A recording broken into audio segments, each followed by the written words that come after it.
I know how to put it together. I don't know how. Yeah. Lance knows how to put it together. He just doesn't know how to put it on the stream. Yeah.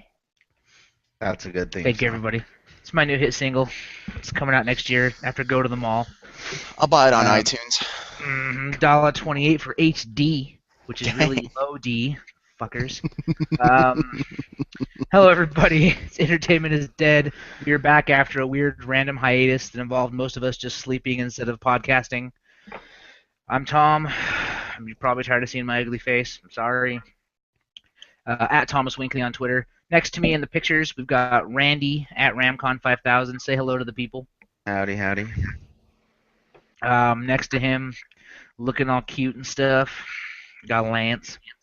Tits get hits. Oh, gosh. Ladies and gentlemen, at Chuck Sweat. You can follow him on Twitter for more nip slips. They are all him. And our guest tonight, all the way from the other side of America, we have Mr. Doug Foxford. I think it says Dougie Fox at blogspot.com. Yep. Is that correct? That is Hello, correct, sir. good sir. Thank you. Thank you for having me on the show. I'm honored. You should be. You're not going to be honored in about 4 minutes. You're gonna be like, oh my It's god. like crap. I hope my future employers do not find this on Google. That's my biggest fear. Like, I had a guy at work talking to me today. He's like, so what do you do when you're not at work? I'm like, oh, I review video games. I write for a couple sites. I do some podcasts. Really? What are the links? I'm like, Yeah. First of all, who do you work for? Oh, janitorial? Okay, here's the links. So if Mark Sosa has found us on the internet, don't tell anybody about this, please. Oh, jeez. So we're here tonight to talk about some stuff. Who wants to? Lance, how about you share the topics with the nice people? You're the most excited about your acquisition. I want to hear about it. So we're going to cover Plants vs. Zombies Garden Warfare. We're also going to cover Castlevania and Walking Dead Season 2, Episode 2, without any spoilers, because I'm waiting out. So try to keep that spoiler-free or tell me when to plug my ears. I don't think we're gonna spoil anything. No, we we can won't. Uh, without doing that. It's just People dude, die. There are zombies. Yeah. Really? That's kind of There's weird. zombies. There's a guy with an axe. Hmm. So we'll try to be spoiler free. So what do we want to lead off with? Do you want to start with? Let's start with Plants vs Zombies because that was actually one I was kind of stoked for, and then I didn't buy an Xbox One. So go ahead. Well, so surface level on that game, kind of not so appealing. I picked it up, I think day one, and I can't remember if we were talking about it last time we were podcasting, but I was just kind of not impressed with it. But I've so far sunk about, I don't know, probably 40 hours into it so far. It's all online multiplayer, and it really is in the same vein of humor as everything else that they've done. I don't know about you guys, but I was really irritated with Plants vs. Zombies 2, how it went to like pay to play, and it was really irritating. And I actually read something recently saying that Garden Warfare is going to do the same thing when they start releasing some of the expansions. Like they're going to do the expansions for free, but then it's going to be pay to play on some of the other stuff. And that's irritating enough for me because I already paid $40 for the game, and I know it's a next-gen title, but it's launching for the same price everywhere. So that kind of pisses me off. But right now, I really like it. To give you an idea, there's a couple different modes on it that are really fun. There's basically Battlefield 4 Rush mode with Plants vs. Zombies. It's really fucking fun. I really like what they've done with the level design. On a lot of the levels, there's a few that feel really broken for what they're trying to do, like just a death match. It just doesn't really flow very well. But the Rush, I can't remember what it's called. Oh, it's Graveyards and Gardens is what it is. Or I think I may have got that wrong, but basically, same gist. It's kind of strange how they've done the rock paper scissors with it because none of them seem to line up completely perfectly with each other. Like the engineer on one side isn't really the engineer on the other side. So or like the support unit or whatever it may be. Like they don't quite line up exactly the same, which is interesting, and it doesn't seem to make it really uneven in multiplayer. Like I don't see the zombies taking it every time, and I don't see the plants taking it every time. So it seems to even itself out pretty well. And the humor's still there. It's still really funny. Like for instance, I like playing on the zombies. I play the scientist, and I've unlocked a marine biologist, and on his back he has a backpack, and when you just have the basic scientist, he just has like I don't even know what it is, just some random shit. But the marine biologist has like a fish tank that's like duct taped onto his back. It's fucking hilarious. And he's got his gun is the one on the commercials. It's the dolphin gun that shoots dolphins. So that's pretty funny. I also unlocked what was it? Not an archaeologist, something like that. But I've been enjoying it a lot. I think it's well built. I've been seeing nothing but bad reviews about it, but I think the thing for me too is that I really like third-person mode games, and also it's one of those casual gamer games. So I play a lot of first-person shooters, so when I get into a game like that, I pretty much own everybody. So I have like a 1.8 kill to death. Challenge initiated, listeners. By all means, come find me. And I wanna reference it. So you and I had a text conversation about a week ago. Well, I think you were off work and I was at work, so I was already really pissed at you. But one thing you were saying was, you're like, I love being a hardcore shooter player, and I'm in a casual game, and I think that's something to definitely be said. I feel like a lot of games like this are getting reviewed, and I did the same thing when I reviewed a Clone Wars game a while ago. Take this kind of stuff with a grain of salt. This game isn't built for the Call of Duty player. It's right. built for more casual. So, but at the same time, you can make a good casual game. So. Well, and Lance, last time you compared it to, you said it wasn't as good as like Gotham City Imposters and stuff. Since you sunk more time into it, have you changed your opinion on that, or? I think that game holds a special place in my heart just because of I like the comedy antics of what you could unlock on that game, and Monolith did a great job. It's not the same kind of funny, and it's not that kind of funny, but it does have its own really well-rounded sense of humor, and it's good. It's good for what it is. And if you play through the original, especially, I didn't really play too much into the second one, but if you play through just I'm trying to remember the mode. It's like a garden mode. Like you're basically doing like horde mode from Gears of War, where you're just fighting off waves of zombies, but you're just a plant, right. And then you can plant plants in it. So it's like full-on 3D, real, Plants versus Zombies, but in different environments and stuff, and you choose where to plant your garden, and you're planting it inside the level design, wherever you want. Well, they kind of dictate where you can put it, but there's a few different options at least. So, with that said, I liked it. I played through the original, loved it. So, I mean, I think it's a good game, especially for $40. And I mean, I know everybody and their dog that plays Call of Duty and Battlefield is gonna pick up fucking Titanfall next week, but I don't know. And we can hit on that. I'm again on the fence about it. The only reason I would pick that game up right now, I'm jumping over to Titanfall, is if I'm bored out of my mind. I'm gonna tell you that right now. Tom and I had a conversation today about Titanfall, and I was doing some more researching stuff online, and I could be completely off base here, but online it talked about how it's a multiplayer-only game. So I don't know if that means it has a campaign that has to be co-op, or it means it's all just multiplayer, like, free-for-all battle. And if that's the case, I'm not going to buy it for $60. I love the game, but I'm not going to spend $60 on just a free-for-all, let's shoot everything. I just, like I said last time, and I know we were all jerking off to that game, and I just feel like maybe I just friended the wrong people on Twitter, because I have seen nothing but fucking masturbation about that game online, verbal masturbation. No, I've seen it too, through that, because I follow, the other game outlets, and that's all I'm seeing about Titanfall is how everyone's getting ready for Titanfall. Even on sites like 9gag and Reddit, that's all I'm seeing is how everyone's getting ready for Titanfall. And personally, as a PS4 gamer, I could care less, because I'm not going to be able to touch that one on the PS4. But we'll see. I've been kind of greatly disappointed with this batch of next-gen games that have been out.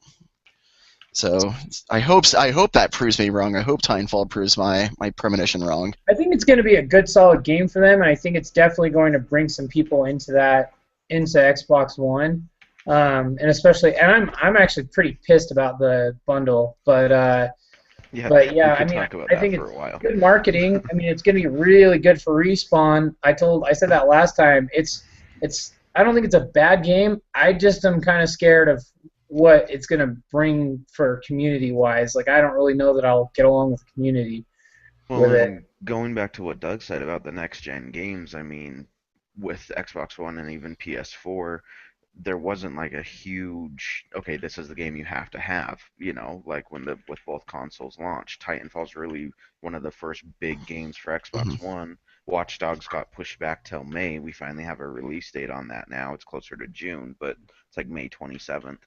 But it's kind of sad about the launch titles not being something you have to get. So it'll be interesting to see what Microsoft sales happen after Titanfall comes out. Let's just hope they don't pull a friggin' Battlefield and release a broken game. I am still playing. How many months has it been out now? And I'm playing Battlefield online, and I'm still respawning in awkward places. I'm being like rubber banded across the friggin' map, and yet they have the audacity to continue to put out DLC that they want me to pay for, but yet they initially sold me a broken game, in my Yeah. opinion. Yeah, I kind of, it just feels like Battlefield has gotten worse and worse and worse. And actually, what's funny is I was telling these guys, because I've been playing Battlefield since 2142, and when I saw Titanfall and started playing Titanfall, I'm like, oh my god, I'm probably going to see in a year and a half or 2 years, I'm going to see Battlefield 2143. So that's the first thing that Oh came to mind. I'm gosh. like, oh, it's going to be just as broken as Battlefield 4 was. So, anyway. So I think with that that, I mean, I don't really have anything else. What else? Do you have any other questions about Plants vs Zombies, guys?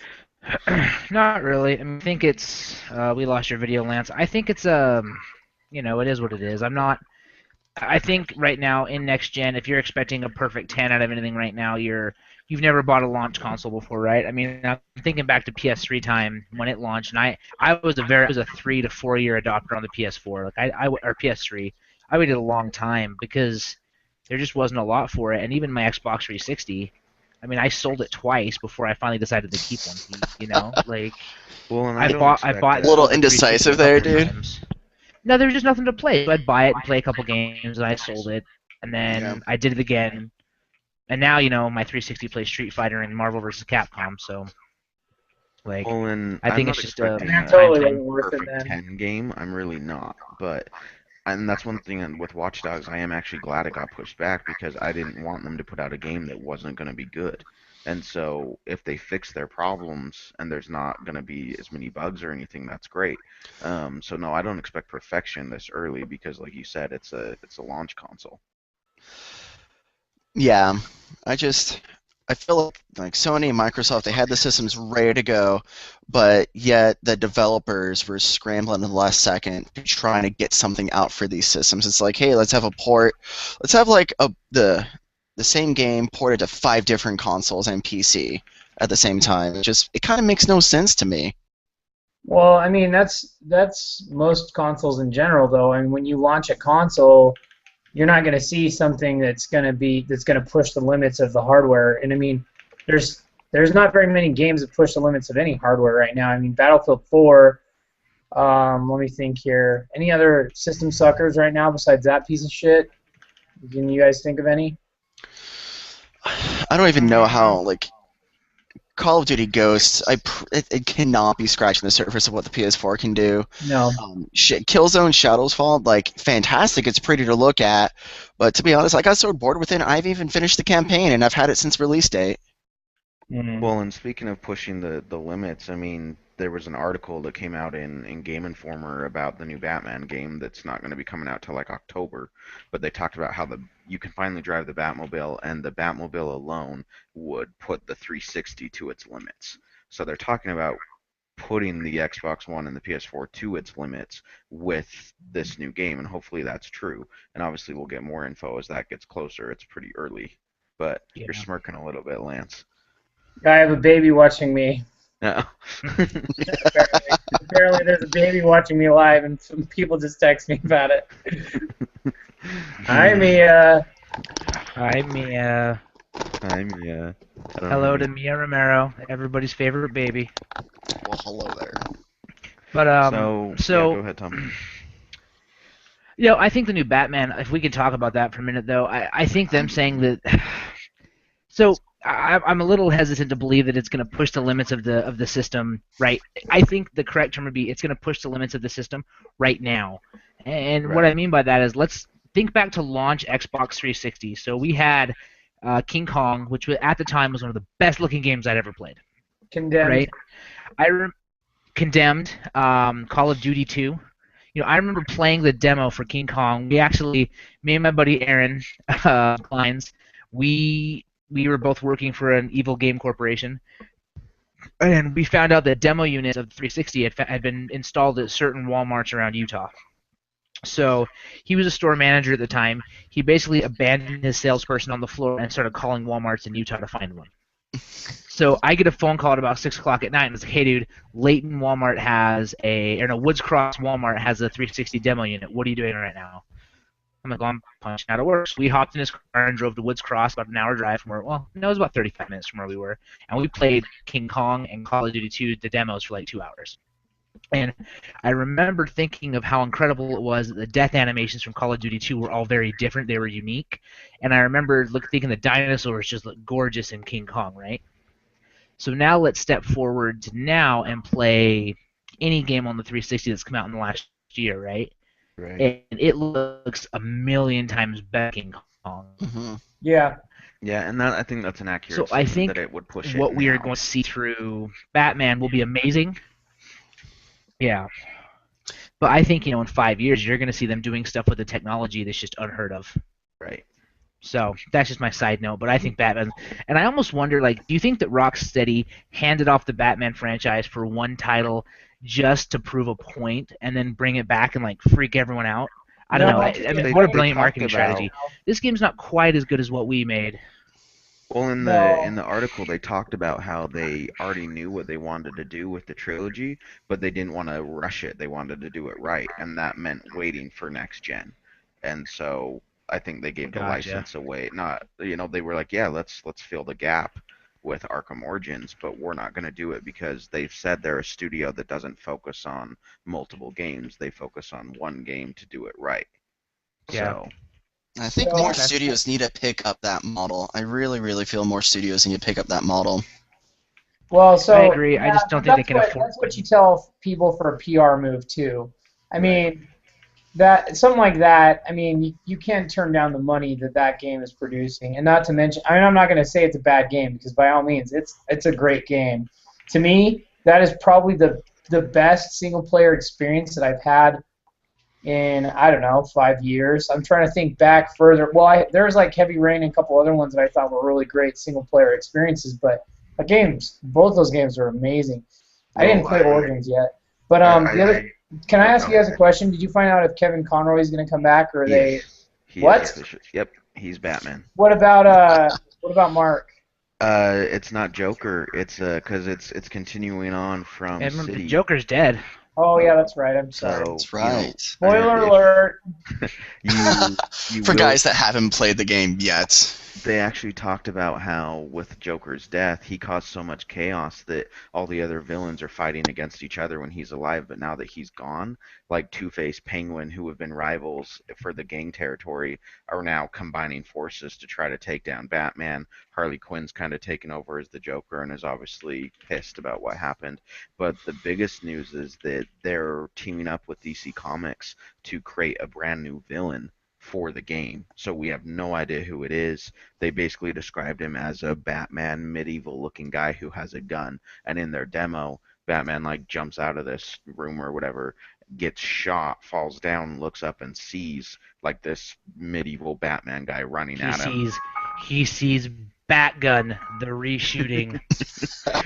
So, I mean, it'll be interesting, and I don't know. There's a lot of theories out there of who the villain's actually going to be, and if it's going to tie into his parents' death, because of in the trailer you hear Thomas's last will and testament, his dad. But I don't know. I I don't think think DC tying. would let them screw up the origin story that much. I Nor think would they. whining about Batman's parents dead is a little bit played. Like it's reached a point where there's funny memes about Spider-Man giving Batman crap. Like we're over that. Your parents died. Your parents died in a theater. Nobody cares. I don't know. Just go Right. be Batman Well, for a bit. it's the same with Wow, are we there's talking tons. to Jacob Seeley right now, or are we talking to Tom Winkley? I'm just trying to channel him because instead of being on our podcast, he's at home watching Big Trouble in Little China, and I'm a little upset. So I'm just gonna rail on Batman for a minute. But with Spider-Man, even there's jokes about, everyone is now saying, I heard somewhere, great power, with great power comes great responsibility, and no one in comics comes back. Everyone in comics comes back from the dead except for Uncle Ben. Poor Uncle So Ben. there's tons of jokes like that. But Great rice. He's too busy selling rice bowls to come back from the dead. Man, I that stuff's think pretty good. I gotta lay it down. It's true. I think that you, at the That's heart of Batman, still have his origin story of his parents' death, but I think it was just kind of playing on the humor of don't use this money for fast cars, and then we see the Batmobile. Don't use it for ridiculous clothes. right. I thought it was Being on funny. S2. It was funny. Yeah, Yeah, I I agree like with that. So I concur. before we move into the next topics, let's get to know our guest for the evening, Mr. Doug Fox. So you're a PlayStation guy, it seems. I am. Yes, this is Um, true. so what are you playing now? What are your thoughts on stuff? Tell us some things. I will say the one game that has changed my life and has raised my standard for gaming forever now is The Last of Us. I will say The Last of Us is by hands down my favorite game of all time. And it will now be the standard by which I measure every game. And if games can come out and not really give me any multiplayer experience, but give me such a satisfying and gratifying experience, like a campaign single-player experience as Last of Us did, I'll be content. I'll be utterly Was it content. the story? Was it the gameplay? Was it both? Was it? It has to be everything. It has to be everything. Just like Troy Baker's acting, and that was hands down the best acting I've seen in games ever. The story was very good. I am a zombie fan. I happen to be wearing a Walking Dead T-shirt right now. Just everything just meshed together perfectly. I am still a big fan of the Uncharted series, and I just think Naughty Dog is just punching every other studio in the face right now with the quality of their stories and the quality of their gameplay. Even though there were many times as Nathan Drake, I would just like randomly jump into a ravine when I was trying to jump a ledge or something like that. But I was able to look past that and still enjoy the game for what it is. And Fair I enough. couldn't finish Uncharted, unlike a lot of people. I don't know why I couldn't handle it. Oh man, I did that game I on got my like Vita probably 2 quarters through in the one first. day. Huh? Like when they did one for the Vita, and it came out on launch with the Vita, and I sat down and beat it in one sitting on my Vita. It was so good. It was So also really short, but it I was think really there's good. something to be said about PlayStation, at least for PlayStation 3 players, is that it's a very single-player based system. I had a PlayStation 3 that was given to me by my really great friends that decided I needed a Blu-ray player, and I was really stoked on it. But man, I was hard pressed to find anything that I wouldn't have a better multiplayer experience on my Xbox 360. Now, stuff like Heavy Rain was amazing. I still want to play Last of Us, and I would play a few of those, but I am just not a single player guy. So that system, like that's a big reason why I never wanted to get. Well, why I was really hesitant to even consider getting a PlayStation 4. Because to me, it's just like they've been so focused on single player experiences. It's true. Like I'll be the first to admit that Microsoft has done a great job marketing Xbox Live. Even in college, all my friends that were gamers, everyone would just hands down recommend Xbox because of Xbox Live and the community that it supports. And it's true. I feel Xbox Live does offer a better multiplayer experience, even though at the same time you are comparing Modern Warfare 3 to Modern Warfare 3. And now Battlefield to Battlefield. I think it's interesting how people have that allegiance, to Xbox Live versus the PS Network, even though we're playing the exact same games. And I personally, want to jump on the Xbox One and try Battlefield on that and see if it's any different than what I'm getting on my PS4. The only difference you're going to find is that for the most part, the Xbox players, for the record, because I played Call of Duty 2 on both systems and beat the fuck out of PlayStation players. Just beat the shit out of them. I dropped 15 nukes in a period of like a month, and it took me I don't know how long to do that, and that's after the fact. Like that was like years down the road when I got it on a sale on PlayStation Plus. Wait a minute. You were the dude that dropped 3 nukes in one match that time? That was you? Crap, I suck. Anyways, no, I'm talking about Modern Warfare 2. No, I'm just saying like in comparison, because I always had that debate, like, and I'd always heard that from friends who had multiple systems, like, oh, you know, PlayStation players are not as good as Xbox players. I'm going to go on record by saying that I did beat the fuck out of PlayStation players. And if somebody gave me a PlayStation 4 to play Battlefield, I would gladly drink the blood of all the PS4 players. I would drink the blood. I would mop the floor with your dead bodies, and yes.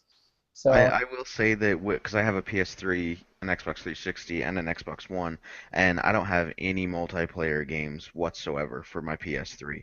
It is a single-player console to me, and I'm fine with that. I love the single player, I love the campaign, but most of my friends have Xbox Ones anyway, except for Tom, which he should fix pretty soon. But so if I want to play with my friends, I'll get on an Xbox One or 360. You know, one thing though I think the PlayStation does have a leg up on with Microsoft is the PlayStation Plus subscription. The amount of quality of free games that you get each month. Oh, that does piss me off. It's I will amazing. say. Tomb Raider this month, you guys. Tomb Raider free for PS3. Like, that is brilliant. And based on how Microsoft's doing their free games with gold, Xbox 360 and Xbox One people will get Tomb Raider for free in 2017. Right. I think is the time frame on that, right? Because they wait about 6 years. They wait till the game's completely irrelevant and then they give it to you. Is that how that works? Pretty much. But We're going to do this, aren't we? No, I'm making a point, man. It's not going to blow. No, it's hey, just the that's truth. all I right. mean, I don't want to their play first, anyway, their honestly. first game with gold was Fable. Fable 1, by the way. Was that like Yeah, 2000? Fable 1. That was like, wow. That was their first game was, hey, we're gonna give you Fable. Like, are you kidding me? So. I mean, Doug, we talked about the Imagine PS3 a game and that could do all these things and never do everything that it ever said it could do. Then you would get Fable.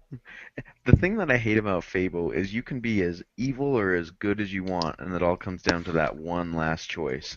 The thing that I hate about Fable is that it lived up to absolutely fucking nothing that he said was going to happen. But what was it? It was the last Fable that you get a dog. You can have a dog as Oh, a wow. companion. That's That cool. totally justifies the sequel, Randy. Yeah. Totally I've justifies the been in World of sequel. Warcraft for Totally. how long? I mean, my pets, the pets in but Warcraft can now fight each other. If You you can now want a battle. different Like, kind of dog, you have to pay extra money for a different breed. So, throwing that out there. stupid. Anyways, So- okay. Doug, you also mentioned a little bit earlier Outlast. Yeah, that's Outlast. actually what I wanted to talk about next. Okay, so true story. I work pretty late. My shifts at my job typically go until 11 o'clock at night, and I get home because I work over by Disney World, which is like freaking crazy right now with spring break and everything. And so I got home around 11:30, downloaded Outlast, I booted it up, and pretty much all you're doing is you're walking around this freaky insane asylum just with yourself and Handycam. And when it gets dark, you got to turn on the night vision, which is the scariest thing I've ever seen in a video game right now. Like, Resident Evil 4 freaked me out when I was a teenager. Outlast freaks me out as an adult. And I'm walking around, and all of a sudden this crazy maniac just falls from the ceiling, like 10 minutes in. No spoilers after this, sorry. And I screamed, controller went in the air, freaked out my roommates, and I'm thinking, yeah, it's a good time to call this a night right now. And I seriously can only play that game in 15-minute increments because it just stresses me out so much. It's good. I love that scary tension and stuff like that. But I wish I had a weapon or something to bash these things in with. That's my one. Thing about Outlast. I wish I could fight back instead of just running away like a pansy. So I have questions about this because, Doug, do you play a lot of survival horror or like anything horror related besides, you said, Resident Evil 4. What was the last? Was that really the last one you played? If we're going like definite horror survival, not much, really. Like I did play Amnesia. The Dark Descent for a bit there, and that freaked me out as well too. And then other than that, Dead Space 2 was scary in my opinion. Dead Space 3, no. So Dead Space 1 and 2 did get me here and there, but if we're talking about like the run and hide horror survival genre, not much. Yeah, well, I mean, no, not necessarily. I just wanted to kind of see because you mentioned Resident Evil 4. Well, that's good to hear because I bought Outlast as well. And I haven't thrown as much time into it. I mean, I probably played it for. I played to that part where you like fall off the balcony or whatever on the second floor. So I probably played it for like. That's 30, like 30 minutes into it. Yeah, that's soon after that's when I quit. Yeah, I mean, I liked it, and there's some cool elements that they haven't really. I mean, the crawl spaces and stuff I thought were really well done, and I liked the game. I thought it was cool for being a budget game, like not an A-title game. I think it's really cool. So I'm glad that you're digging it. Kyle, I was going to ask you something else about that game, but how far have you beat it yet? No, heavens no. So from that point where you mentioned, I think I'm maybe 20 minutes past that. Cool. Because I got stuck in one place, and I've yet to have the courage to go back and face my fears. If you liked that game, I would encourage you to go back. Only on PC. I wouldn't do it on Xbox 360 because I think you can actually make it look better. But get Condemned. Just the first one. You're saying something about not having any kind of guns or anything like that. I had an amazing time playing that game. That game to this day is still the scariest game I've ever played. And I've played a lot of games. I played a lot of survival horror games. And if you could get used to the combat system in that, that's a monolith title. And I talk about, I mean, I've talked about it a bunch of times and given it a bunch of praise. It's an amazing game. But if you can get through the combat system, I think that was the biggest hang up for a lot of people where they weren't used to the way that you combat in that because you're using stuff like a pipe. Like it's a lot of hitting, blocking, hitting. Like it's just not standard.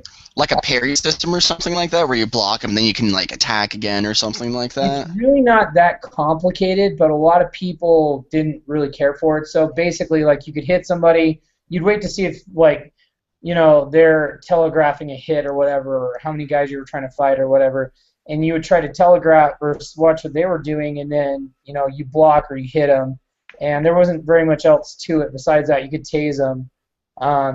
But you're running around as a police officer, you investigate crimes that were committed by a serial killer, and things start progressing from there, and things start really unraveling. And I really enjoyed it. That was actually a launch title for 360, like we were just saying. So interesting. So speaking, so of let's jump on. Oh, okay, there. I was just sorry. segue into you, Doug. You were talking about the tension and everything like that. Right. Yeah. It's not a survival horror game, but I mean, The Walking Dead season 2, once again without any spoilers. Oh, yeah. Episode 2. Oh my God. Well, something I love about Walking Dead is I have a choice put in front of me, even if it's just what to say, and I'm like, I'm the type of person who I'll play through the one time of how I want to, and then I'll go back and I'll do like the exact opposite. Right. So What if, you know? Yeah, exactly. Clementine in my first playthrough is this sweet little girl who's innocent, but has been hardened through everything that happened in episode 1 or season 1 and all that, but she's still a good person. They don't really give you that choice. But they do to an extent. Like you can make her like axe murderer crazy or like grumpy. Those are your two choices. She's like axe murderer crazy in my second playthrough. Like this one That's my guy kind is of girl. responsible for someone else's something happening, and he like tries to apologize, and you can either be like, well, you should have listened to me. You can stay silent. You can be like, well, you're an idiot, or well, how do you feel? Like there's no good choice there, you know. I No matter love what. how they Well, and play I think- that. They play with your emotions on that because you don't want to answer like that. They're not like Fable where you can just be super, super good. Sometimes you have to make the shitty decision that you don't Right, want to yeah. make in those games. And I love that. There were multiple times where I hit my decision to say something, and then I was like, "Crap, is that what I wanted to do? Oh my gosh, what's happening?" And and Tom the walked worst- in the worst while I feeling- was playing it, and I was like, "Tom," and he was like, "I know." What do I do? And the worst part is when you iPad or something. go. Hmm. Were Yeah, you playing it Randy on the plays it on his iPad? Yeah, iPad, I play it on my iOS. You and know, I play it on my PC. And one of the things for me that kills me is there's parts where you'll answer a question or you'll make a choice, and in the top left little question mark appears, just like so and so will remember that. And I'm like, You're like, oh why? crap, how is What do you that going to mean? come I back don't to like kick me in the that. That butt? always makes me so nervous when they say that shit. They're like, so and so knows what the fuck you just said. And right. Well, Yeah. like, another oh interesting fuck. thing. Okay, so um, you already know from the preview if you've completed at day one that someone from season one comes back basically, and you strike up a conversation with this person about Lee, and in season one's playthrough, depending on how you played as Lee, you either it depends on your relationship. And so with this person, like in my playthrough, they were talking about good things, about Lee. And on my next playthrough, I think that they're gonna like tear Lee to shreds because I have two save files once again, and Lee was either a really nice guy or he was a complete dick. And so I'm really interested to see how the game changes on my second playthrough because I play completely Yeah. opposite. And I think that Walking Dead has done such a great job of making the choices you choose last. And great for, like, I mean, if you haven't played season one, I'm sorry, but if If you haven't played season one, then and you didn't play the game that won Game of the Year from like half of the legitimate publications last year, then you're out. Dude, go Yeah, figure it seriously. out, work it out. right, work it out because there's something that happens in season one with the car and the food that you have no control over, but Yeah. it Oh yeah. affects the rest of the game. And no And matter being what able to you be do, that poor and like you and like that thing for me has resonated into season two. Like exactly. we made a choice at some point in season two, and I don't remember what it was. It was you loot something, like you get loot from something, and my first thought is, oh son of a bitch, is there a family somewhere nearby that is gonna come find me at the end of the game and hold me at gunpoint for this? Like, am I gonna pay for this? And I think they're going to Oh, do a different twist, and this right. isn't like a spoiler in the sense of this, but season two, episode two is the first episode, if I'm remembering correctly, that does not end with you having to choose who lives or dies, but it still ends in a way that I'm like, what the crap is going to This is why I happen? can't play this game right now. I have to wait till like season 4 or sorry, episode Yeah. 4 or something And because do I like an can't. 8.5 hour binge and just blow through all of Seriously. them. That's Yes. the worst part. Like, I finished it, and I'm like, okay, I've got to write a review of this, and I'm staring at the screen like those sons of bitches. Where do I Because the whole start? yeah, and the whole time I'm writing it, I'm like, all I wanted to write was, I hope everyone at Telltale rots in hell. This game broke my heart. Done. Like, Well, and then that's you what have it to. felt like after episode 3 on the first season. Oh I think it was. man. Was that the one with Duck and the Yeah. wife? Yeah. Yeah, dude. Yeah. I mean, Oh man. yeah, I don't want to give anything away, but like my situation and like that happening would like hit so close to home. Like I damn near cried like Yeah. playing a video Well, and game. I'm gonna Well, ask this. I'm gonna ask this question without spoiling it. But Randy, did your playthrough have a duck moment? yes. Yeah, that was super uncomfortable. So Super. guys, like, Oh. think about this. Like, we are grown men, and we're playing video games that are bringing out emotions. And it's like, did we ever think we would ever be playing games that bring out Hey. like emotions and Nope. stuff? Nobody said I'm nothing about no emotionless. emotions. I have a hard heart. I am, Sure, bullcrap. Calling you on No, it. I and that's smell the well, poop. and here's the thing, man, that blows my mind is this is a point and click adventure. I mean, they're taking us back, and Tim Schafer did it with Golden Age as well, or not Broken Age, and we're playing games that are people laugh about from the 80s, and we're loving it because they've reinvented a genre, which I think is super cool. Yeah. Well, I have and my laptop's about to die, so I'm gonna let Randy talk for a minute while I go find a charger. so with Walking Dead, I mean, something I thought that was brilliant with them is in season one, you're play as Lee, you're introduced to this girl that you have to protect and save and all that crap, and you fall in love with her character, similar to how you fall in love with Ellie in The Last of Us, and you love the what they represent, the innocence in the world. And then season two, there was a lot of rumors that she would be in it, but you wouldn't play as her, you would play as somebody else. And I'm so happy that they let you play as Clementine because it takes this innocent little girl that you met in season one, and she is completely different. Like she is forced to grow up because she's an orphan, and the one person she connected through with all this tragedy is dead.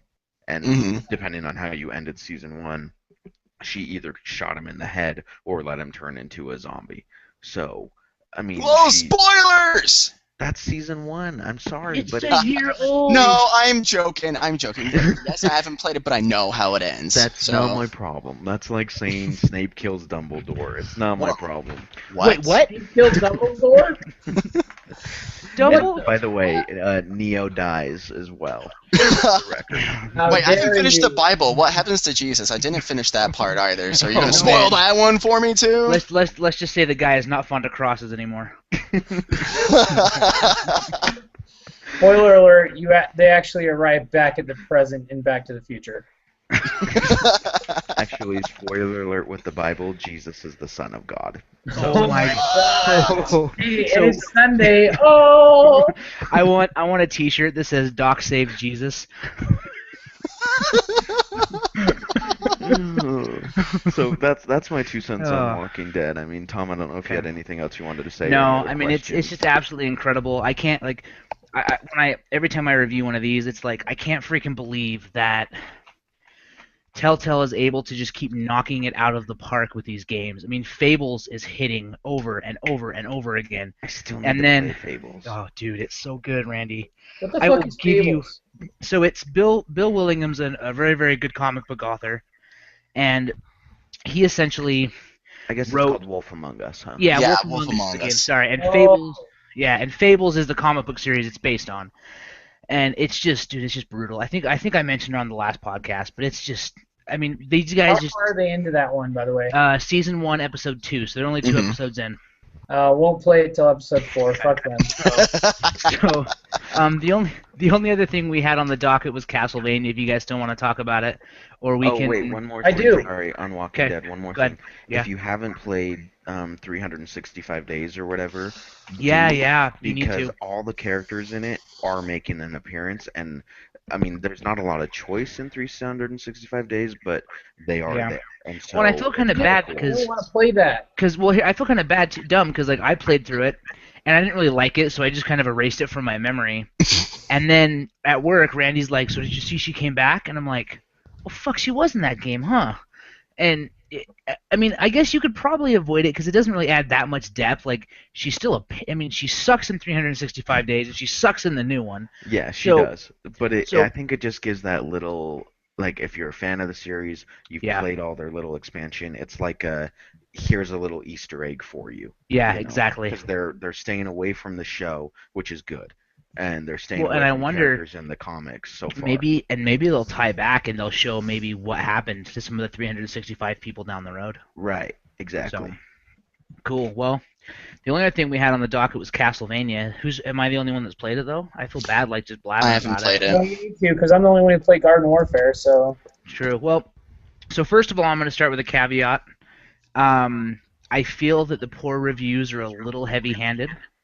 That's how I felt about Garden Warfare. Now, at the same time, their points are valid. So the biggest points in all the reviews are that the game is too spread apart. So essentially, you are Gabriel Belmont, who, spoiler alert, is Dracula, right? Whoa! And you're torn between these two worlds. So for some reason, Gabriel is in the future, like our current time. There are cars and people in trench coats, and the city you're in.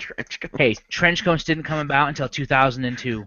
No, they did in the 90s. Don't you reference that, sir? I'm trying to avoid that reference.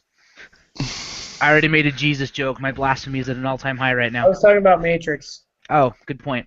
So this is 99, post-Matrix. This is post-Matrix, and basically, for whatever reason, Zobek has brought you back to stop Satan's acolytes, which, I don't know, for some reason Satan in Castlevania really weirds me out. It doesn't seem to fit for me.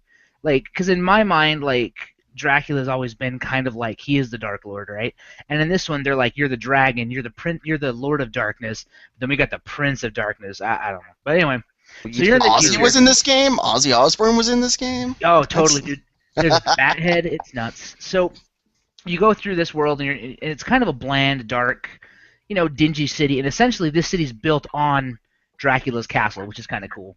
And then you find yourself like snapping back into your memory and your brain, and essentially you're unlocking abilities, and that's how you get like your chaos powers, your flame fists, and how you get your But when you void do that, sword. you're in the past, so like all the Right. modern stuff And disappears. that's when the game is good, like amazing. It's really good because you're in this beautiful, gorgeous castle.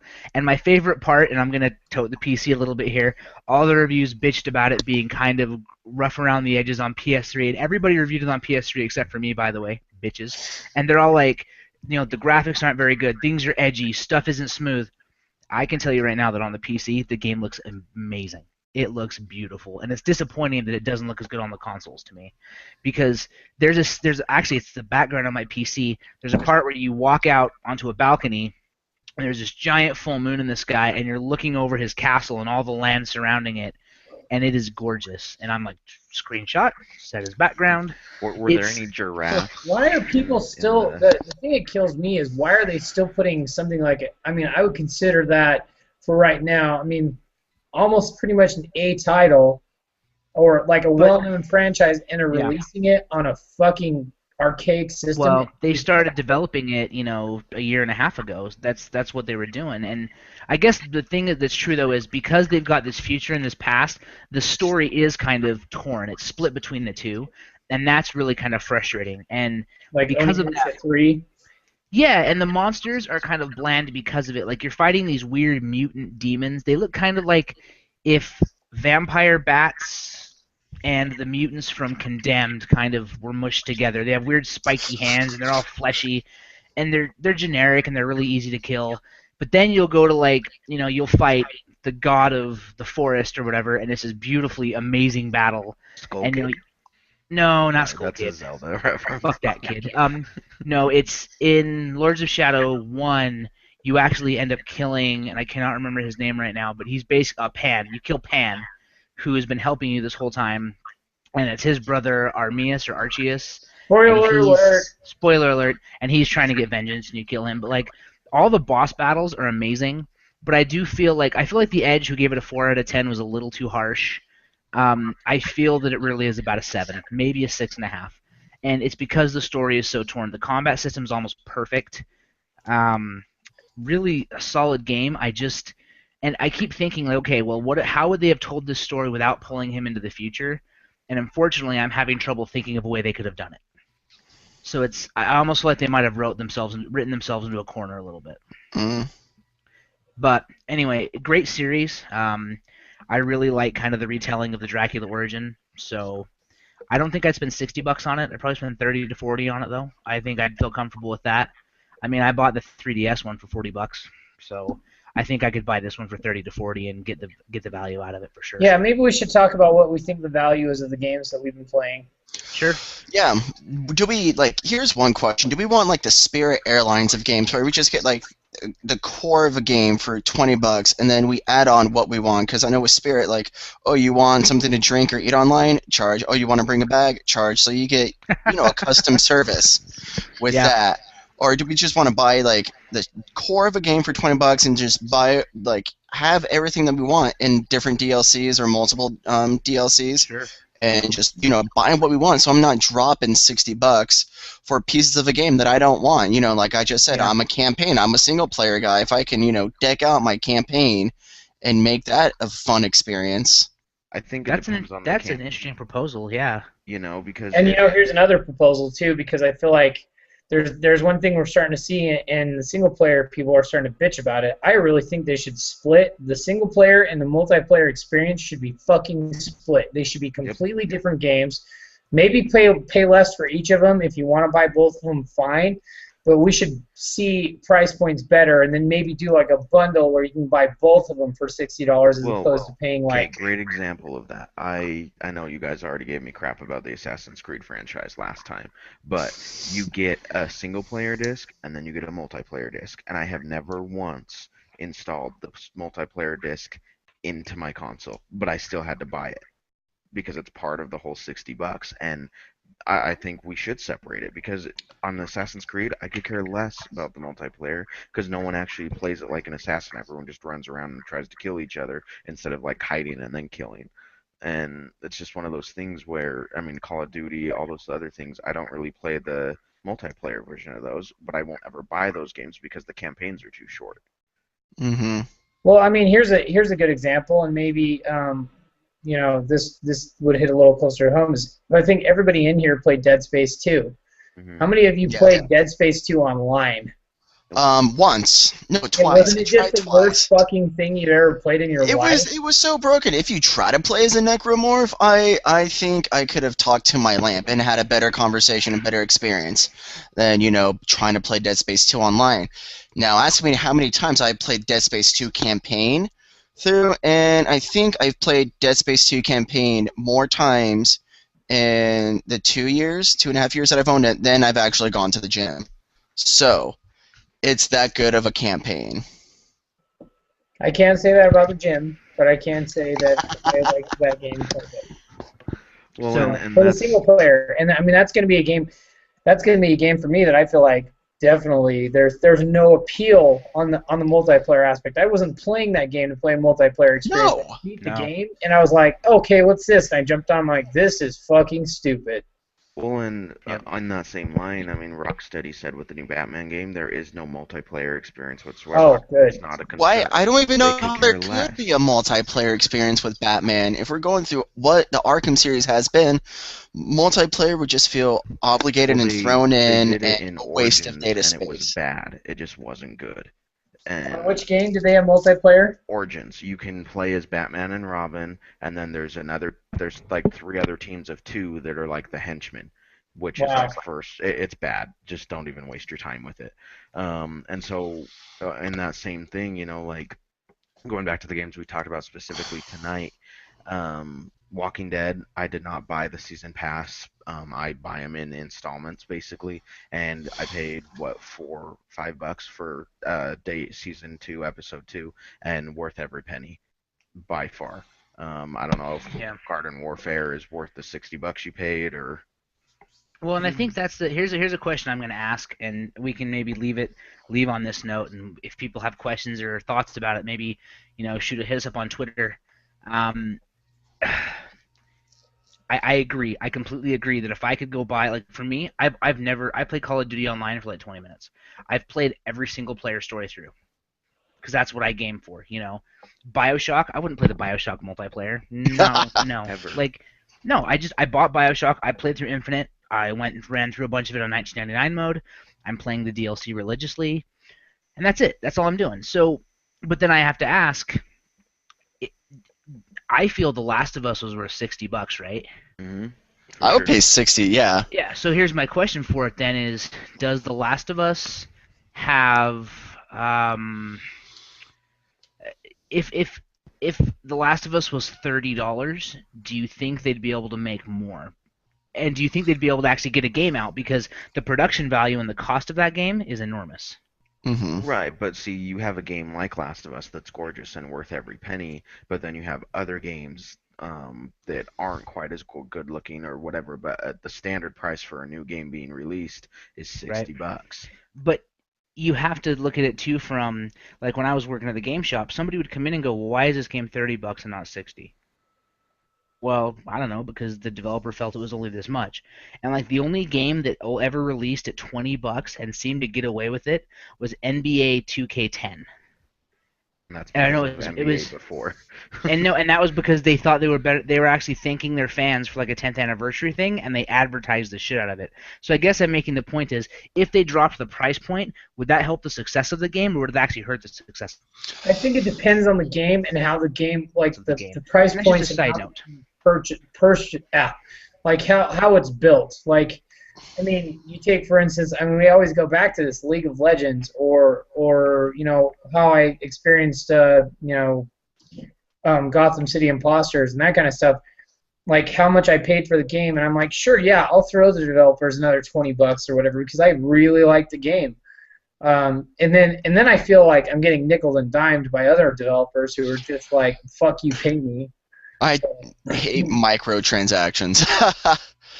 Because with PS4, like on launch day, there are so many games available to like Warframe and Right. just Marvel No, the DC Universe Online, and I'm playing DC Universe Online. I'm like, holy crap! I'm definitely not the comic book scholar as Randy is here, and I'm making my own guy, and I'm having a fun time flying around Gotham and all this crap. And I'm like, oh yeah, I would like to upgrade my powers. Oh, $10? Don't know if I want to invest that in something that I'm not too familiar with. Right. Now, And ask me if I would drop, because I did buy the Dead Space 3 DLC for $10. I think it was 10 or $15, where I got an extra like 2.5, 3 hours of gameplay with it, and I enjoyed that. Now, if they released like continuality of stories, like I lent my copy of Last of Us to a friend, so once I get that back, I'll be downloading that DLC as well too. I think it all goes back to marketing. Like if they said this game is only going to be 30 or $40, and the reason why is because we're not investing a bunch of money in multiplayer or whatever, vice versa. If you want both, then you're going to pay 60 or 65 or whatever it's going to be. To me, as a loyal customer, that would be okay. Give Microsoft, me instead of options rather giving than tell me. Titanfall to everyone for free who didn't buy your console at launch day, thanks a lot. Yeah, that's still. I know you're still mad about that. So I think stop. Well, I'm super mad about that. Like, I'm super mad about the fact that because I bought mine at launch, like I'm fucked. Like, give me something. Give me a fucking special skin or something. For a game that my brother-in-law can get for free if he goes, or Tom can get for free if he goes out and buys an Xbox One. It's stupid. Fuck you guys. Fuck you guys. So, okay, guys. So on that note, thanks for tuning in tonight on this fine Sunday. Doug, thanks so much for hanging out with us, man. I'm sure we'll hopefully be seeing more of you from across the states. Be sure to check him out at dougiefox.blogspot.com. Thank you, sir. Been a pleasure. That'd be pretty rad. Maybe next time I'll broadcast live from Disney World. Count your lucky stars on that one. Ooh. As always, guys, Lance at Chuck Sweat, sitting on his couch, looking gangsta and shit. Boats and hoes. Boats and hoes. Broats. All about the broats, guys. Randall Bradford, at Ramcon 5000, and I'm Tom, at Thomas Winkley. Be sure to push the thumbs up button on YouTube. Find us on Twitter at EID Podcast. Every once in a while I drink too much and tweet from that. And we're on Facebook too. Good wine, by the way. This is good cheap wine. Thank you. They sell wine in Utah? I did not know that. Raw poor. Right from the bottle. That's classy right there, son. Lindsay Lohan would be proud. Lance, you have a baby watching you, an impressionable child. She can only see like about 3 feet in front of her, so she doesn't know what that is. All right, guys. We'll catch y'all on Wednesday. Thanks a lot. Bye-bye. Good night. Audio.